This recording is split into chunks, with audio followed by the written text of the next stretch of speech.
village de Mormoiron et son musée se situe à flanc de la colline du Limon, au pied sud du mont Ventoux, en bordure d'un bassin appelé bassin de Mormoiron par les géologues.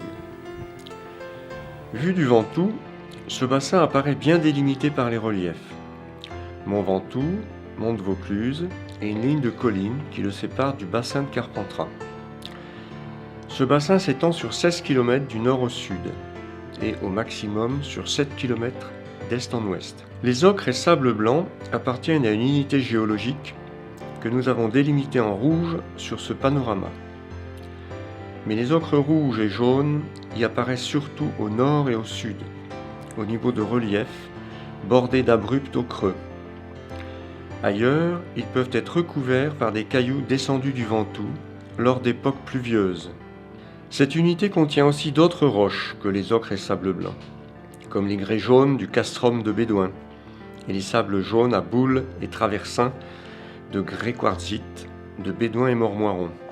Pour vous présenter le monde de l'ocre et des sables blancs, nous allons vous emmener sur 4 sites.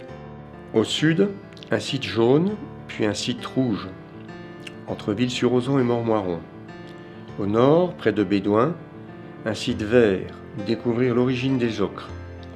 Et enfin, un site blanc, flanqué d'un piton rouille, terminus de l'évolution de cette famille de roches, soumise actuellement à l'érosion pour de nouvelles histoires.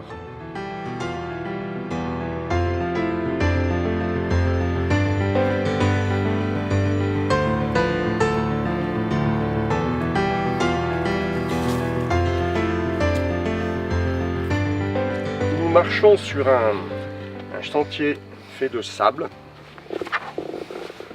un sable meuble, comme celui des dunes marines. D'où peut bien provenir ce sable? Nous voici à côté d'une galerie creusée par l'homme pour exploiter ce matériau. Vous entendez ce bruit, ça gratte. Voilà. Et sur la main reste une poudre très fine, soyeuse, colorante, qu'on peut nommer pigment, donc c'est l'ocre. Et ce qui racle là, c'est le sable, celui qu'on a vu tout à l'heure sur le chemin. Et pourquoi ici, ce sable tient-il verticalement?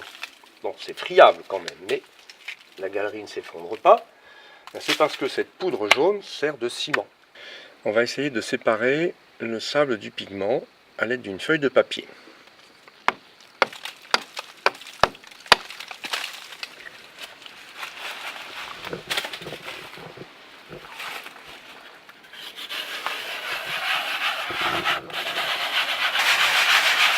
Il faut que j'épuise le pigment pour ne garder que le sable.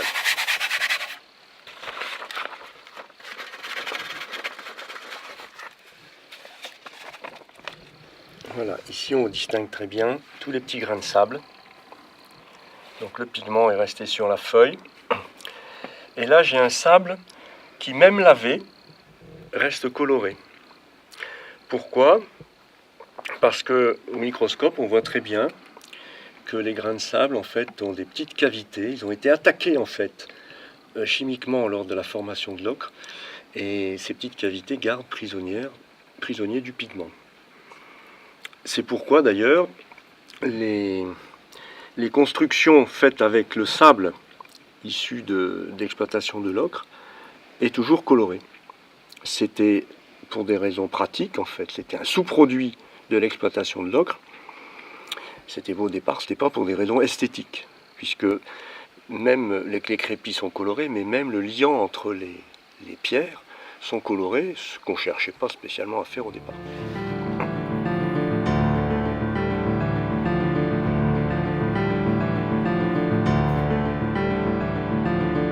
C'est plein de cristaux de mica qui brillent là.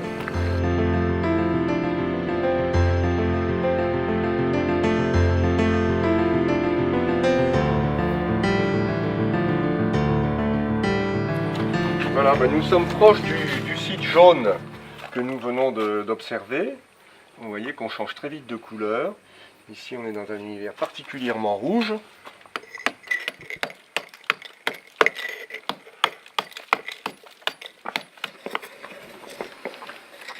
Je remplis à 3/4 d'eau.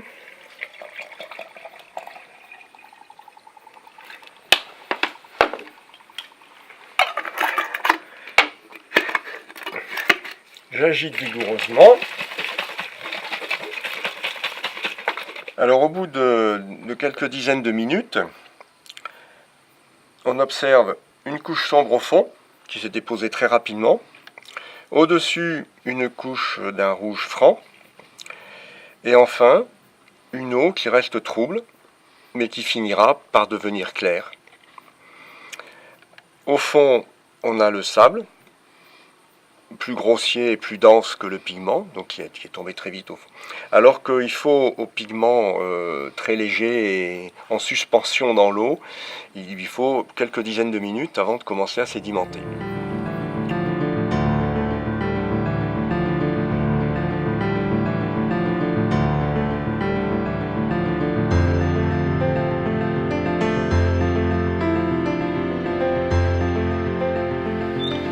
Nous voici en face de la falaise de Pied-Bouneau, à Bédoin. Falaise pour partie rouge et partie verte.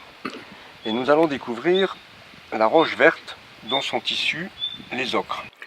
Voici cette roche verte à l'origine des ocres.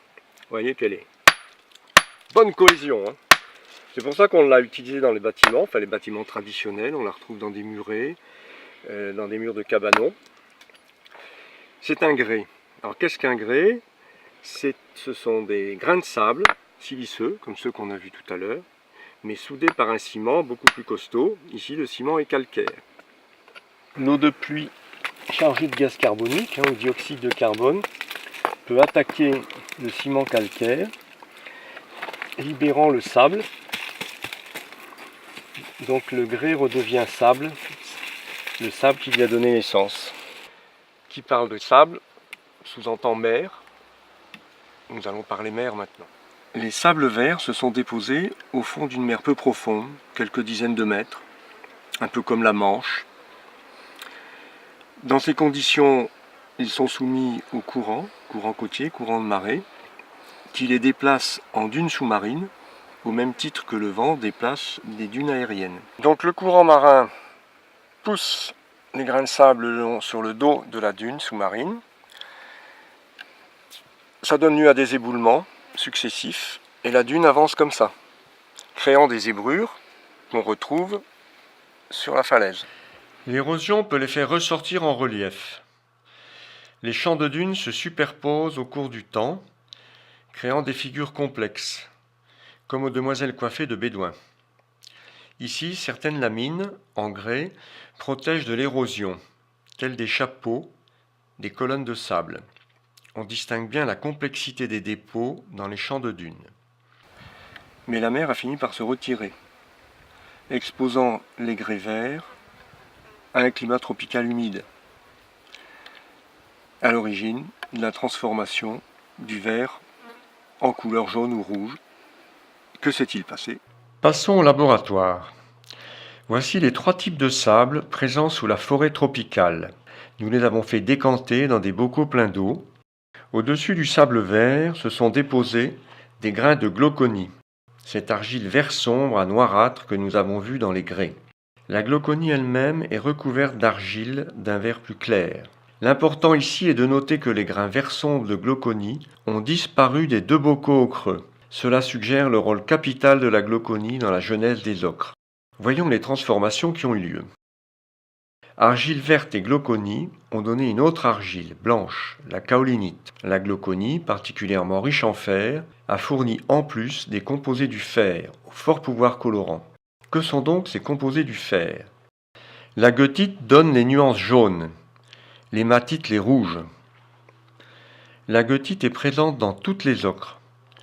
Plus le pigment est riche en goethite, plus il est orangé. L'hématite s'ajoute à la goethite dans les ocres rouges. Plus le pigment est riche en hématite, plus le rouge s'affirme, jusqu'au rouge violacé, lit de vin. Il n'est pas facile d'expliquer pourquoi l'hématite ne se forme qu'à certains endroits. En de nombreux sites, on observe des variations locales de teinte sur de faibles distances. Pourquoi ? Les dépôts d'origine, soumis à des courants côtiers variables, sont hétérogènes, comme ici ces lamines, plus ou moins riches en glauconie. Par ailleurs, l'eau est l'agent chimique et de transport numéro 1. Donc, Tout ce qui joue sur sa circulation peut jouer sur la couleur. Ici, des fissures créées lors de la mise en place des reliefs ont guidé l'eau.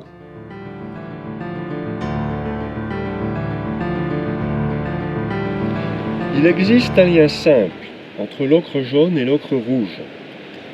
Si je chauffe de l'ocre jaune, comme ici, ou du sable ocre jaune, le pigment change de couleur. Il devient rouge à violacé. Comment expliquer ce phénomène? En chauffant l'ocre jaune, on a fait partir un morceau de molécule d'eau que contient la goethite. Et on a transformé celle-ci en hématite rouge à partir de 250 degrés. Dans les fours industriels, l'ocre est exposé plus brièvement à des températures supérieures, entre 500 et 850 degrés, selon la teinte recherchée. Sur le territoire des sables et grès du bassin de Montmoiron-Bédouin, on trouve aussi des sables blancs. Des passages progressifs des sables ocreux à ces sables blancs suggèrent un lien entre eux. Voici une paroi de sable blanc recouverte d'un nappage d'argile qui vient du dessus et qui a été mis en place par les eaux de ruissellement. Les oxydes de fer ont été complètement éliminés, même des microcytes des grains de sable carriés. En effet, dans les nappes d'eau qui circulent lentement dans les sables, les conditions chimiques peuvent localement évoluer de telle façon que les oxydes de fer sont solubilisés et entraînés. La kaolinite elle-même peut être attaquée.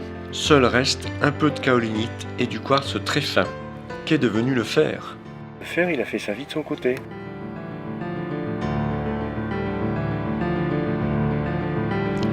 Ce piton brun rouille à noirâtre donne un paysage digne de la planète Mars. Il est hélas fragile et s'éboule. Ménageons-le. Le sable a perdu ici l'essentiel de sa kaolinite et est très enrichi en oxyde de fer de type goethite, qui, jaune dans l'ocre, est ici brune. On peut aussi trouver un peu d'hématite. Ce fer accumulé est celui qui a quitté la zone des sables blancs. Ce piton est tout ce qui reste après érosion d'une couche de sable enrichie en fer. En résumé, au départ de tout, on a un grès vert marin constitué de grains de sable en quartz et de grains de glauconie, cette argile verte. Après immersion, ce grès vert a été attaqué par des pluies tropicales, ce qui a donné les ocres. Voici un morceau d'ocre jaune, extrait de sable ocreux par lavage.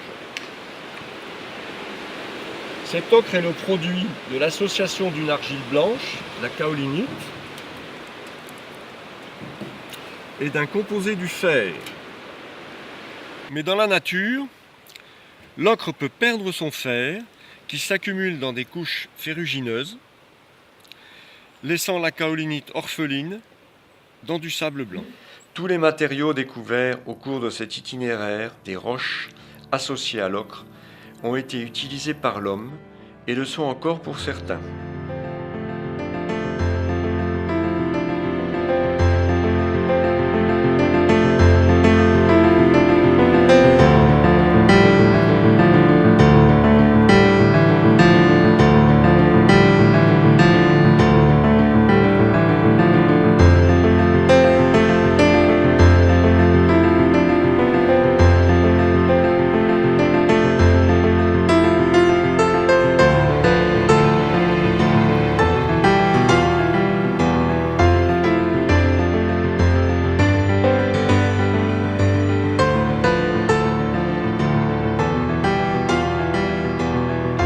Retrouvez les circuits en découvrant le musée de Montmoiron, ouvert tous les après-midi, sauf le mardi, d'avril à septembre.